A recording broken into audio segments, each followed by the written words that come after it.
My wife and I have been married for 7 years, and we both have teenage daughters. My wife's daughter has lived with her dad her entire life.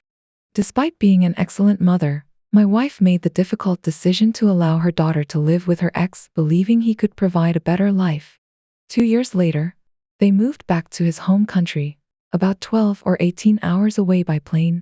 They would fly my wife out to visit them occasionally, and during her daughter's summer vacation, they would send her to visit us. Recently, her ex got a job just half an hour away from us, resulting in her staying with us 50-50 for the past few months.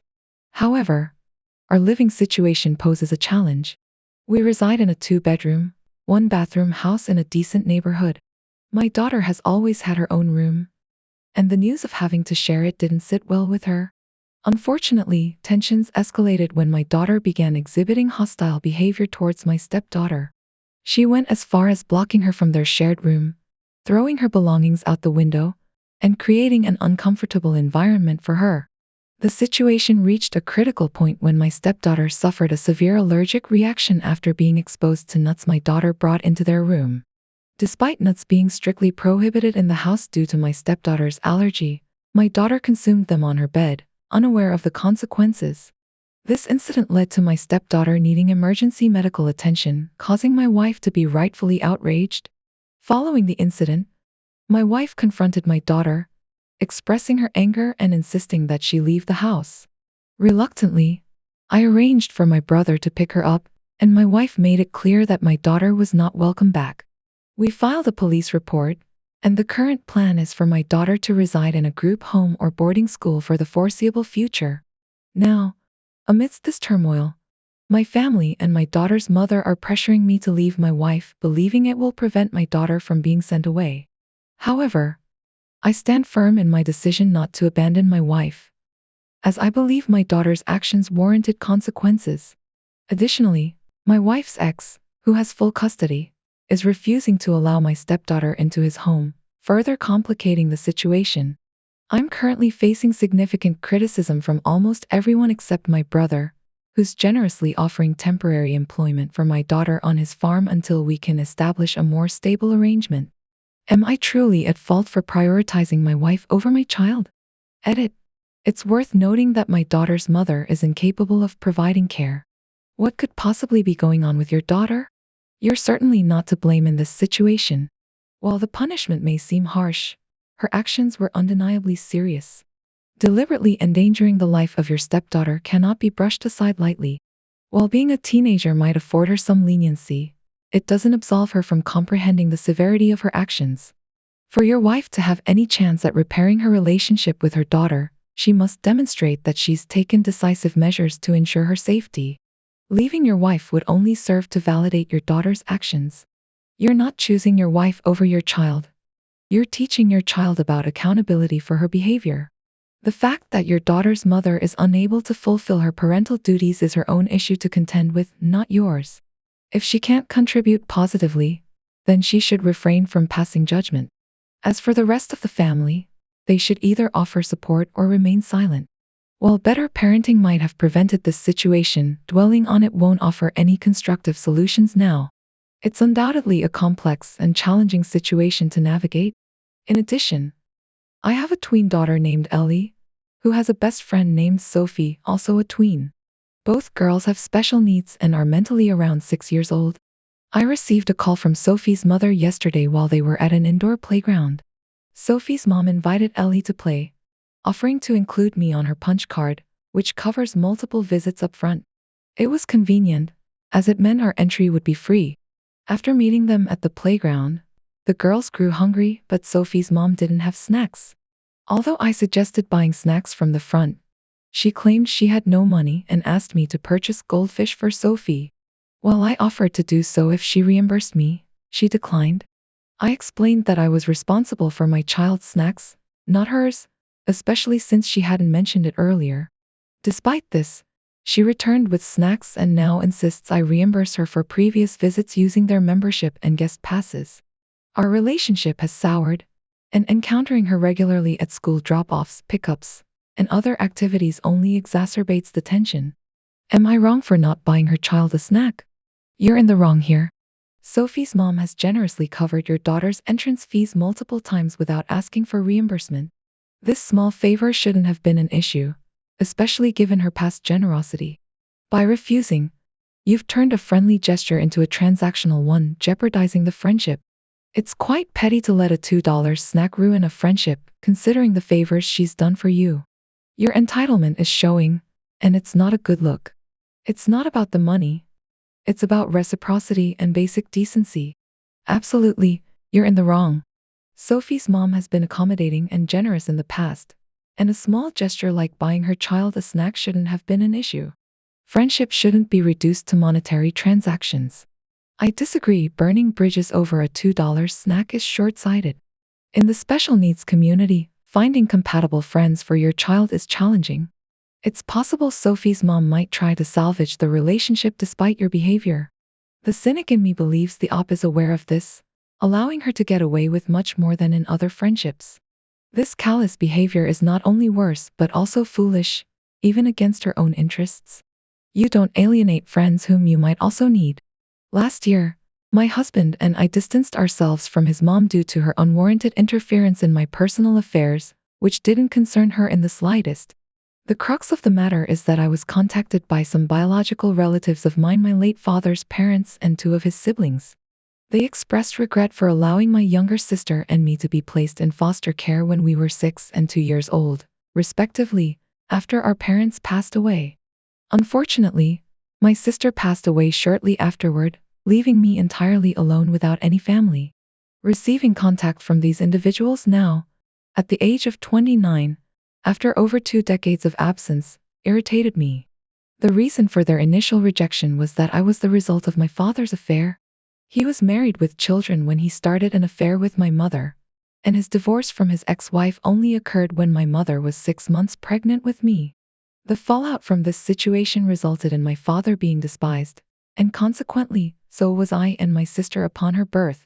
I have faint memories of my father's older children, none of them pleasant. My father's parents and siblings sided with his ex-wife and children, leaving us to foster care as we had no one on our maternal side. Despite seeing them at my sister's funeral, where she was buried by the state since none of them claimed her body, and being a child myself, I had no desire to welcome them into my life or to forgive and form a relationship. My mother-in-law began insisting that I should give them a chance, warning that I would regret it otherwise. She questioned how I could ever know my siblings if I didn't make an effort. Despite my husband and I telling her to stop and clarifying that my siblings were not part of the group who reached out, with no interest in establishing anything with me, she persisted, suggesting that their contact didn't necessarily signify genuine interest in reconciliation. I refrained from trying, but she persisted, wanting to know their names so she could reach out to them. Despite my husband's repeated warnings, she persisted, prompting us to take a break from her.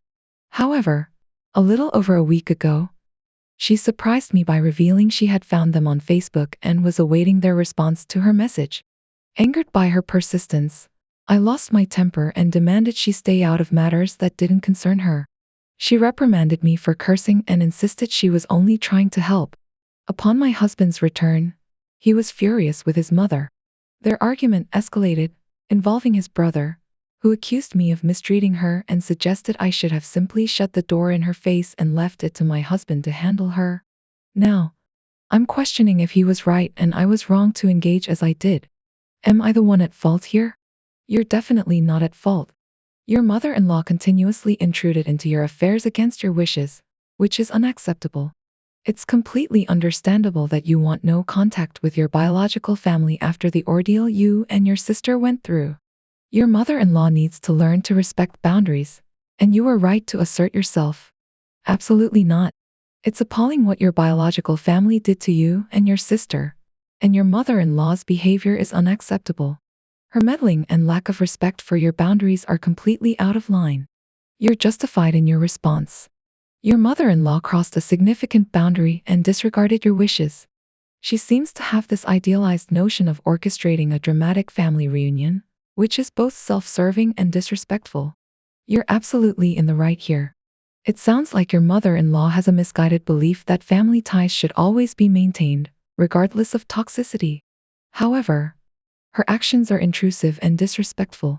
You have every right to set boundaries, especially given your history with your biological family. Don't let her push you into something you're not comfortable with. Regarding your girlfriend's behavior, it's unacceptable for her to make plans without consulting you. Your feelings and preferences should be considered in making joint decisions, especially regarding vacations and time off. It's essential to communicate your concerns and establish boundaries in your relationship. I confronted my girlfriend about her habit of making plans without consulting me and then expecting me to go along with them, even paying for half of the holiday without discussing it beforehand. She got defensive, insisting she thought I'd want to go. I explained that such decisions should be mutual, and we should discuss options together before making plans. I expressed concern that this had become a pattern and emphasized the need for open communication and mutual decision-making in our relationship.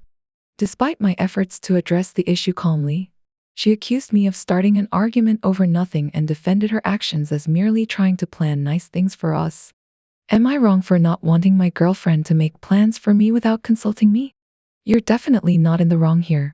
Partners should make important decisions together, especially when it involves shared expenses. It's crucial to establish clear boundaries and expectations in your relationship, and if your girlfriend can't respect that, further steps may need to be taken. I completely understand your frustration.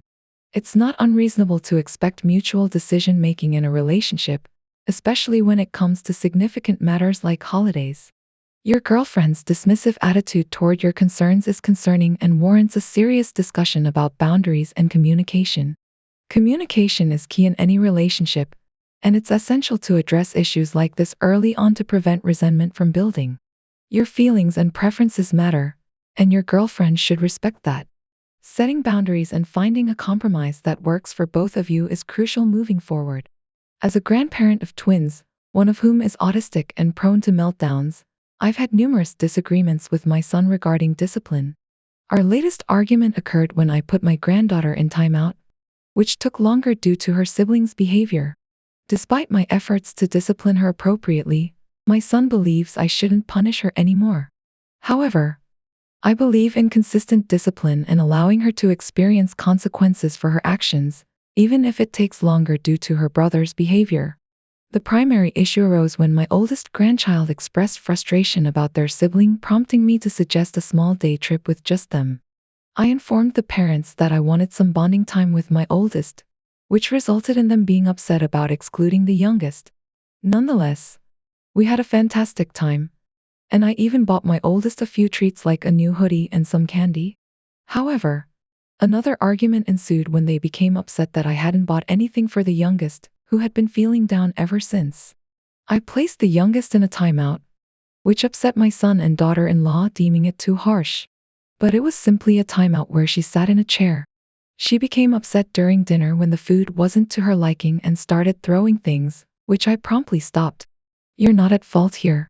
Autism doesn't excuse misbehavior. It simply means that extra effort may be needed to meet societal norms. Since the younger child is in regular classes, individual time with each child makes sense. It's understandable that you spend more time with the older child, considering the limits placed on your interactions with the younger one.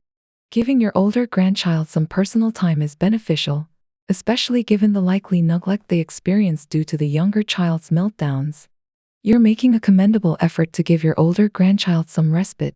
While some of the younger child's meltdowns may be legitimate, others may be tantrums due to not getting their way.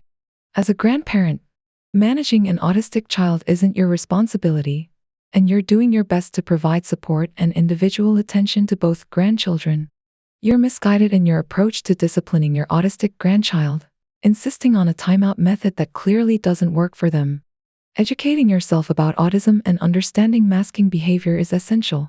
Additionally, if you're spending one-on-one time with the oldest, it's crucial to do the same with the youngest to avoid making her feel neglected or like a monster. You need to reconsider your methods and approach, as your actions are causing distress and misunderstanding. As the adult in this situation, it's your responsibility to adapt and find more effective ways to support and discipline both grandchildren.